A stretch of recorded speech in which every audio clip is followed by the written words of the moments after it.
درود به دوستان عزیزم. فیلمی که دارم براتون میذارم از سفر ما از سمت شرق به غرب، از سمت کارخانه زغال سنگ طبس به سمت روستای پشت بادامی است که قرار بود مسیر اون به سمت چادرملو بره، ولی به علت اتفاقاتی که افتاد و تأخیرایی که شد مجبور شدیم که مسیر رو تغییر بدیم. و دلیلی که اتفاقا که تمام شبکه‌های اجتماعی و شبکه‌های ماهواره دنبال ما میگشتن و میگفتن 15 نفر اسپانی در کبیر و ریگستان گم شدن، همه اتفاقاتی بود که اتفاقات خیلی ساده‌ای بود، ولی واقعا چون این سفر پرچالشی بود باعث شد که سفر ما چند روزه عقب بیفته و همه نگران بشن و دوستان حتما اینا رو ببینید و لذت ببرید.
اون کیسه‌ش هم اونجاست، کیسه.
فرمونشو باید بده راست، فرمونشو مستقیم. آره ولی فرمونشو باید بده راست. گیر فرمونش نه اصلا نمیتونه چیز کنه. چرخشو باید بده به راست. بتونه.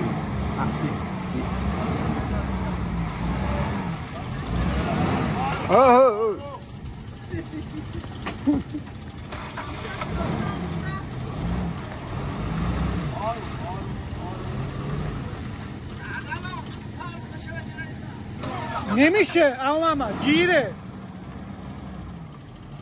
دکتر اومد. دکتر یه آدم فیلم میگیریم. آره